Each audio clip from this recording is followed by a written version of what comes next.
Okay, welcome back. This lesson is to show you how to set up a user account in CyberCafePro, which is basically what you can use to create a membership program or just assign time using a username and password.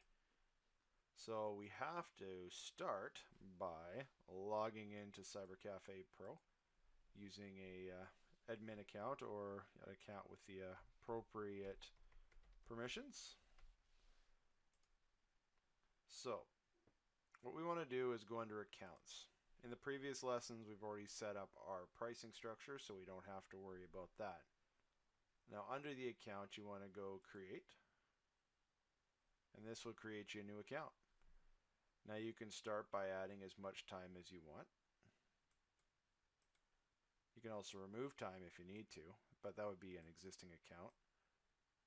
So let's start by giving it $10 or 10 hours, sorry. And you can see right away it'll be a cost of $43, which corresponds with what we have set up in the past. Now you can create the username and assign their age. Let's just say here, and give them a password. Verify that password. Choose the sex of the person. That doesn't really matter. That was just more for an old feature that OneRoof had when they owned the software for their tracking and advertising and whatnot, but all that is gone. CyberCafePro technically is ad-free except for the current and soon to be gone homepage feature.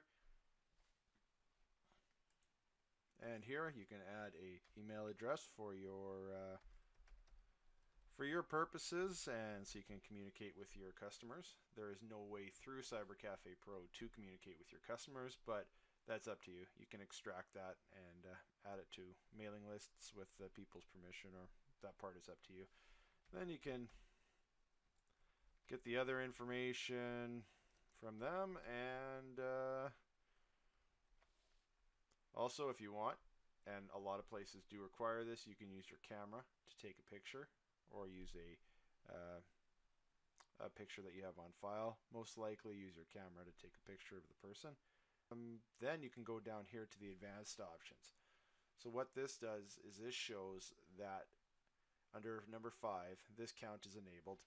Obviously means that this account would be able to be used in your cafe. Here you can allow this customer to use overtime mode. And what that is in CyberCafePro, when your time runs out, your screen shuts off. Your session ends, they lose what they're doing on their session at that time.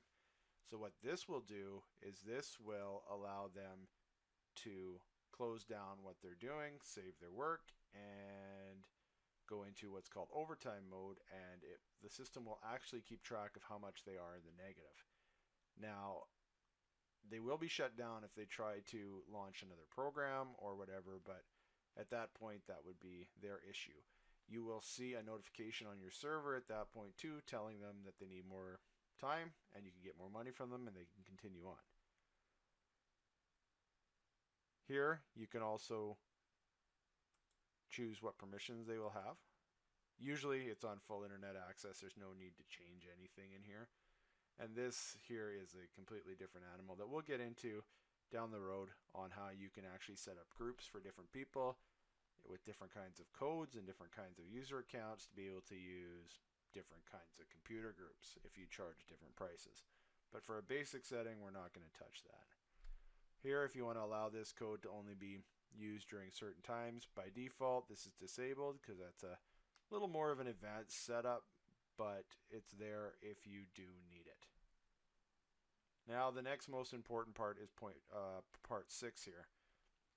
If you choose to have your accounts expire at a certain time, so that would be more for people who charge, monthly or have an expiry date where if the person doesn't use the time on their account by, it will no longer work. The most popular way is to do it by the number of days right here, where you can choose in 90 days it will expire. but that is up to you. You'd have to check this box to make that relevant. Now the calculate expiry date from first use, basically what that means is it's not 90 days from when you sold them the code.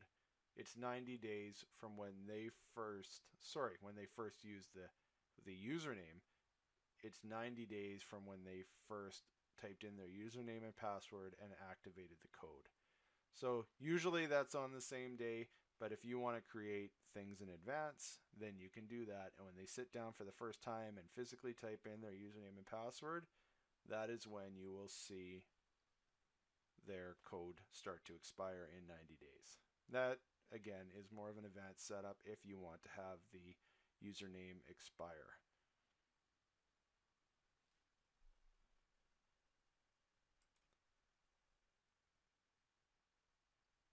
Now we can go charge. If we wanted to add an ice cream treat, we could, or whatever you've set up. We'll get into that later on how to do that in a future lesson. But you enter it, and as soon as you enter it, it becomes active in your cafe. Again, this screen here is simply just a calculator, so you don't charge a wrong amount. It's not tracked anywhere, and you can now see under the accounts, my account is active for 10 hours. If I wanted to go back and add another 10 hours to that, I could do that. Again, charging $43. I won't show the make change on this one because we've been through that. Click enter, and now you can see I'm good for 20 hours. Shows that I'm not using it at the time, and of course I'm not, because there's actually no active clients in the location. But that is the basics on how to set up a user account in CyberCafePro. Very powerful feature, gives you a lot of control, and also gets your money in advance for the people before they sit down to use your computer. That's it for this lesson on CyberCafePro. For many more lessons, go to internetcafesoftware.com or check out the YouTube channel. Make sure to subscribe if you're on YouTube now, and thanks for dropping by.